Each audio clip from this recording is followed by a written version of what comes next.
c'est la couleur bleu marine, si vous préférez. On est habitué à dire que cette couleur, c'est la couleur de la conscience. Mais ça veut dire quoi, la conscience? Ça veut dire quoi? Qu'est-ce que c'est que ce mot-là? Ça veut dire quoi? Quand nous parlons de pleine conscience, ça veut dire quoi? La conscience, est-ce que c'est une vue de l'esprit, une expérience de l'esprit? Pour moi, la conscience, c'est l'aptitude à faire les liens. Est-ce que je vois le lien entre ceci et cela? Pleine conscience, ça serait être totalement présent au lien des choses. Par exemple, ça serait être présent à soi. Est-ce que je suis, lorsque je vais marcher, par exemple, est-ce que je suis présent au pas que je fais, à ce qui se passe dans mon corps, à l'envie de me gratter, je sais pas, les yeux, ou les pensées que j'ai. En fait, c'est comme si ça disait, est-ce que je suis présent à tout ce qui se passe en ce moment? Donc, la pleine conscience, ça serait d'être totalement présent à tout ce qui se passe à ce moment-là. Bon, bien sûr, c'est impossible, parce que nous avons des pensées, les pensées nous font quitter le présent, et il faudrait revenir à ce présent et laisser les pensées de côté. Donc ça, c'est vraiment difficile, parce que les pensées sont tout le temps là, nous avons tous des pensées. Donc la pleine conscience, c'est plus un rêve qu'une réalité. Par contre, ce que nous pouvons envisager, c'est se diriger vers plus de présence à soi, être présent au présent, on va dire, arriver à être présent au présent, à défaut de pleine conscience. Bon, voilà ce que j'ai envie de partager. Alors, bon, qu'est-ce que je peux dire de cette couleur? Dans sa version matière, alors il y a toujours ces deux versions, matière et lumière. La version matière, ça va plus nous parler du monde dont on s'en fait des idées. C'est le monde des idées que nous avons sur les choses. Nous allons parler des choses en ayant une certaine idée sur les choses. Et puis, la version lumière ne va pas nous parler des idées que nous avons sur les choses, mais plutôt du vécu que nous avons sur les choses. On peut dire qu'il y en a un qui va penser et l'autre qui va dire ce qui se passe. Bien souvent, lorsque nous sommes dans nos pensées, nous avons peut-être parfois du mal à imaginer que certains vivent quelque chose. On est plutôt dans les pensées, je pense que ceci. Alors que dans la version lumière, lorsque nous sommes dans l'expérience de ressentir les choses, il est possible que nous ayons du mal à en parler. Donc, alors, c'est donc ces deux couleurs qui vont, deux espaces, qui vont être complémentaires. Dans sa version matière de l'indigo mature, nous allons faire des projets. Et les projets que nous allons faire, nous avons comme une certitude de pouvoir les réaliser. C'est un peu comme si je vois ce que je veux, je suis déterminé, et j'obtiens ce que je veux parce que je suis tellement déterminé que je finis par obtenir ce que je veux. Par exemple, je décide de, je sais pas, je cherche une maison, et bien dans l'indigo mature matière, je la veux et je l'aurai. Et évidemment, elle va arriver. Hein, on tient les ficelles. On tient les ficelles de tout, on obtient tout ce qu'on veut, quoi, en quelque sorte. On peut dire que mes désirs deviennent réalité et j'arrive à obtenir quasiment tout ce que je veux. J'arrive à obtenir ce que j'aimerais obtenir parce que j'ai une capacité psychique à déclencher les choses. Ça, c'est l'indigo mature matière. Alors, nous pourrions penser que c'est top. Nous avons absolument tout. Mais dans cette attitude, il manque quelque chose. Il manque cette conscience que ce n'est pas nous qui faisons tout ce que nous voulons. Parce que je pourrais aussi décider de ne plus vieillir. Je pourrais aussi décider de ne plus mourir. Je pourrais aussi décider que je ne bouge pas. Mais ça, est-ce que c'est possible? Dans les faits, je peux toujours le dire, puis je verrai dans 10 ans si j'ai évolué, si je suis resté aussi jeune ou si j'ai pris de l'âge. En fait, ça peut être ça, par exemple. Mais en fait, l'indigo mature va nous faire croire que nous détenons la réalité et nous allons obtenir ce que nous voulons. Ça, c'est donc une vision limitée. Et pourquoi est-ce que c'est limité? Parce que nous ne faisons pas intervenir la vie. La vie, c'est elle qui nous entoure. Et la vie, c'est la présence, c'est le grand tout, c'est le fait que tout est relié à tout. Hein. Ça, c'est la vie. Lorsque je suis que dans mes projets, je suis coupé de la vie. Alors, dès que j'entre dans la version lumière, là, par contre, je suis relié à la vie. C'est-à-dire que je me rends compte à quel point tout ce qui m'entoure participe de mes projets. Mais finalement, ce n'est pas tellement le projet qui compte, c'est vers quoi il me conduit. Si par exemple j'ai le projet, je sais pas, d'avoir une maison, eh bien, est-ce que cette maison va s'inscrire dans quelque chose avec les autres, ou est-ce que c'est mon projet à moi, hein? Est-ce que ça va s'inscrire avec les autres? Est-ce que ça va s'inscrire dans une logique particulière? Et je donne un exemple qui me vient.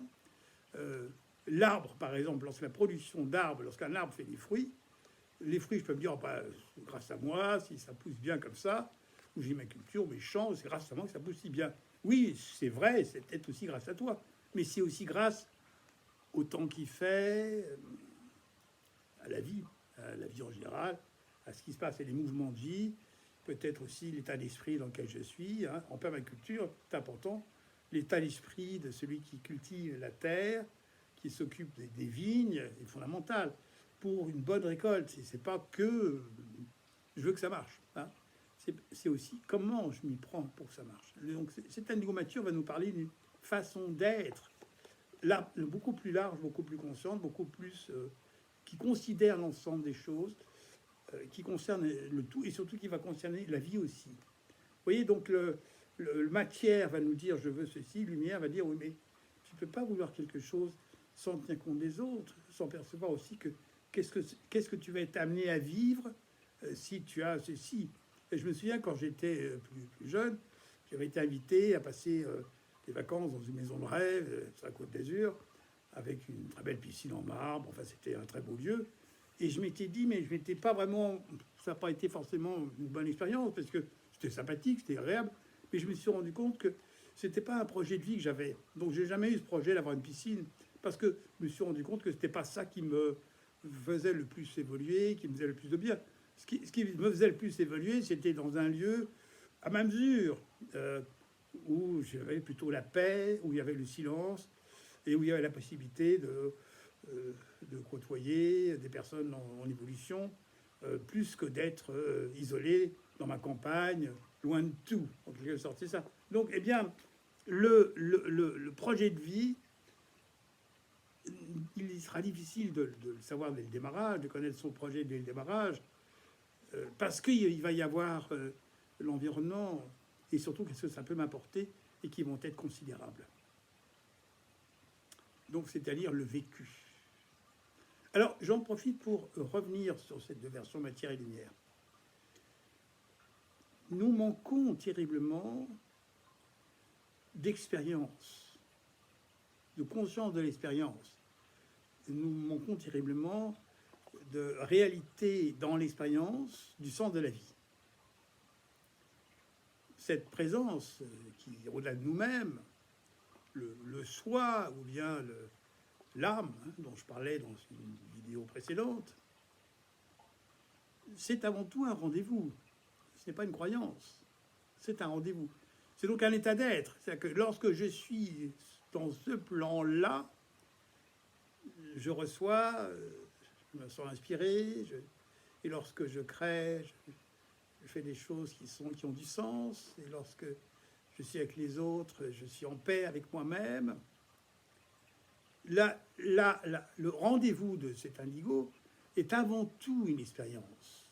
Mais si je n'ai jamais fait cette expérience, eh bien, je reste dans des suppositions.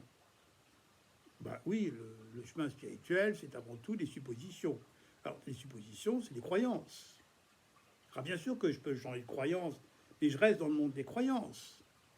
Ce monde des croyances, c'est une version matière du monde, c'est une vision coupée, où je ne sais pas qu'il y a un autre monde qui n'est pas coupé, et qui n'est pas dans le monde des présences, de la croyance, mais dans un monde de la présence. Et la présence, qu'est-ce que ça veut dire? Ça veut dire qu'il se passe quelque chose. Je m'aperçois qu'il se passe quelque chose, que je ne sais pas forcément expliquer.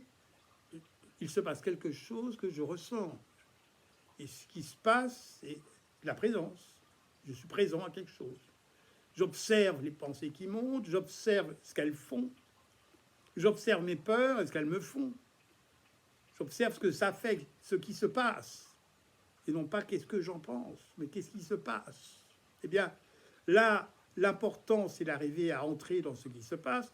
Mais si nous n'avons pas fait l'expérience de ce qui se passe avec quelqu'un qui nous aide à sentir ce qui se passe, eh bien, nous risquons de rester dans le monde des croyances et penser que le monde n'est fait que de ça. Et donc, nous allons passer notre temps à élaborer toutes sortes de croyances dont la particularité sera de ne pas avoir vérifié l'impact qu'elles ont dans nos vies. voyez ce chemin-là, entre ça et ça, c'est pas évident d'arriver là lorsqu'on est ici. Il faut quelqu'un qui y soit déjà, pour qu'il nous montre la différence. Et tout seul peut-on arriver là, lorsque nous sommes dans les pensées? Je pense que si, je pense que c'est là. Et donc, par exemple, l'âme est-elle blessable? Est-ce que notre âme peut être blessée? Est-ce que Dieu peut être blessé? Notre âme, c'est une facette de Dieu. Imaginons que notre âme, qui est ce qui va être proche de l'indigo, soit une espèce de conscience pure. Et cette âme qui est notre conscience pure, imaginons qu'elle ait toutes sortes de facettes. Et une facette de cette conscience pure, c'est la mienne. Et ça serait mon âme, cette facette est mon âme à moi. Mais est-ce que je peux dire que la conscience pure peut être abîmée? Je ne peux pas dire qu'elle peut être abîmée. C'est impossible qu'elle soit abîmée. C'est un petit peu comme si Dieu va être abîmé. C'est exactement les accords toltèques. Je ne peux pas me faire une affaire personnelle de ce qui se passe à l'autre. Ce qui se passe chez l'autre, ben ça se passe chez l'autre, c'est pas chez moi. Donc si j'étais dans cette conscience du présent, je pourrais voir à quel point mes pensées croient des choses vraies sans les avoir vérifiées. Et si j'étais dans la vérification d'être proche de mon âme, c'est comme si j'étais proche de Dieu, comme si j'étais proche du vide, comme si j'étais proche du rien, comme si j'étais proche de... Il n'y a pas de sens à donner aux choses. Les choses sont ce qu'elles sont. Elles sont là. Il n'y a rien à dire. Ça, cet espace n'est pas blessable. C'est impossible de blesser ça. Ce qui peut blesser ça, c'est toutes les idées qu'on a sur des choses et qui sont fausses, erronées. Parce que rester dans le monde des croyances. Donc, alors, le travail pour aller vers ça, ce n'est pas faire un travail sur ses croyances. C'est faire un travail sur arriver à être présent à ce qui se passe. Et arriver à être présent à ce qui se passe, ça peut être inconfortable, parce que ça peut nous faire rencontrer une espèce de vide, la rencontre avec le rien, la rencontre avec... et là, il n'y a pas de projet, il n'y a pas de choses qu'on va réussir ou qu'on ne va pas réussir. Simplement, nous allons être en phase avec, tiens, il se passe ça, c'est tout. Qu'est-ce que je fais de ça? Rien du tout. Il se passe ça et c'est rien du tout. Le fameux qui suis-je? Est-ce que je suis une idée? Est-ce que je suis une idée? J'ai des idées, mais je ne suis pas une idée. J'ai un temps présent. Il y a un temps présent dans lequel je peux être. Je ne peux pas dire que je sois ce temps présent. Je peux dire que je sois dans ce temps présent. Hein? Le je suis, le être et avoir. Le avoir est beaucoup plus proche de la conscience que le je suis. Le je suis est beaucoup plus proche des idées, du monde des idées, alors que le avoir est beaucoup plus proche de l'expérience. Je peux dire que, est-ce que je suis Dieu ou est-ce que j'ai Dieu dans ma vie? Est-ce que je suis triste ou j'ai parfois de la tristesse? Est-ce que je peux dire que je suis plein de doutes ou je suis traversé par des doutes? Donc, vous voyez, l'un qui va nous permettre de croire que nous y sommes arrivés, ou que c'est définitif, ah ben je suis triste, ou bien je suis conscient, c'est très bien, tu es conscient. Mais est-ce que je peux découvrir que je suis dans de la conscience? Et ça veut dire en ce moment, mais tout est en permanence. Donc ça veut dire, vous voyez, ce lien entre ça et ça, voilà, je pense que vous avez saisi quelque chose. C'est pas évident à saisir, c'est un niveau, parce que c'est un constat. J'observe dans quoi je suis aujourd'hui. Si j'observe que je suis dans la présence, ma journée va être différente, c'est l'occasion de faire autre chose. Que si je suis plus dans mes projets, sans être attaché au présent, à ce moment-là, oui, c'est intéressant de faire des projets. Mais c'est aussi intéressant de savoir que ces projets peuvent me dévier de ma route s'ils ne sont pas rattachés à la conséquence de leur choix. Qu'est-ce que je fais là? Est-ce que ça va m'amener quelque part? Moi, je vois par exemple que j'ai essayé à 3 reprises dans ma vie de me faire connaître par des biais d'agences qui font connaître le travail des autres. Ça n'a jamais marché. Et heureusement, parce que j'aurais pu sortir de ma route. Alors qu'en fait, en étant simplement dans la vie, c'est la vie qui s'occupe de tout ça. C'est pas moi. C'est la vie qui s'occupe du fait que les choses ont évolué, ça tourne, ça marche. Et que voilà, c'est un espèce je dirais une connivence avec la vie plutôt qu'un projet perso. Voilà. Eh bien, merci de votre écoute et à plus tard.